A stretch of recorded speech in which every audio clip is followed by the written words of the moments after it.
अंडा दम बिर्याणी कधी बनवली आहे का? मी तर म्हणजे बिर्याणी हा प्रकारच बनवायला जात नाही बिकॉज माझ्याकडून खूपदा चुकतं. सो ताईचं म्हणणं होतं की नाही बनव, छान बनते छान बनते. म्हणून म्हटलं की चला तिने सांगितलं होतं असं असं करायचं वगैरे सगळ्या गोष्टी.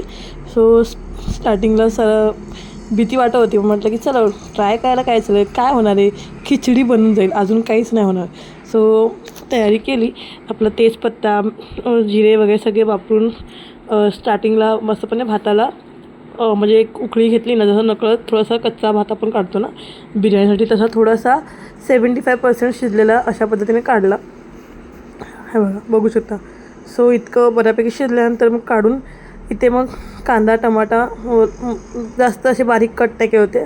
मग काय कांदा टमाटा मस्तपणे भाजून घेतलं. इथे माझे एकीकडे मस्तपणे अंडेसुद्धा शिजत होते. सो जास्त कशाला दुमोजून मला 2 ह्यांना 2 असे 2च अंडे केले. आणि केशवसाठी एखादा अंडा पोळी बनवून दिलं की तो आवडीने खातो. म्हणून म्हटलं की तो काय शिजवलेला अंडा इतकं आवडीने खात नाही. म्हणून मग इथे मस्तपणे बिर्याणी बनवली आणि बिर्याणी मसाला टाकला. ताई बोलली की बिर्याणी मसाल्याचीच मजा आहे, स्पेशली ते टाकलंस की बरोबर चव येते, तुला बाकी काही टाकायची गरज नाही आहे. सो म्हटलं की चला बिर्याणी मसाला टाकून बघूया. बिर्याणी मसाला टाकला. इथे थोडेसे अंडे नकळत तव्यात आपण कसं नकळत फ्राय करून त्याला मीठ मिरची लावतो ना, तशा पद्धतीने लावून थोडे तव्यात फ्राय केले. आणि मग त्याला थोडंसं कडकपणा येतो माहिती आहे ना. सो ते थोडीशी टेस्ट लागते म्हणून मग ते सगळं केलं. आणि इथे माझा भात पण मी चाळणीमध्ये काढून ठेवलं होतं. आणि इथे मला ना कडची बाजूला असूनसुद्धा कडची घ्यावी एवढं डोक्यात आलं नाही.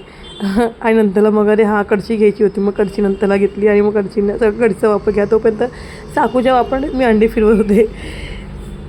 सो इथे बघा मस्तपणे त्याला म्हणजे जो मसाला बनवला होता त्याच्यामध्ये सगळं मिक्स केलं. आणि स्टार्टिंगला म्हटलं आता चला दम देऊन बघूयात काय असतो तो प्रकार. मग खालच्या लेअरला मसाला, त्याच्यानंतर तो भात घातला, त्याच्यानंतर पुन्हा मसाला, असं करत करत बनवलं. त्याच्यानंतर मग खाली तवा ठेवून त्याच्यावरती फक्त एक हे ठेवलं प्लेट ठेवली होती मोठी. आणि मग त्याच्यानंतर सो इथे इतकी छान झाली होती ना, मला वाटलं नव्हतं की माझ्या हाताने इतकी चांगली बनेल, पण एक नंबर टेस्ट खूप छान आली होती. सो चला बाय.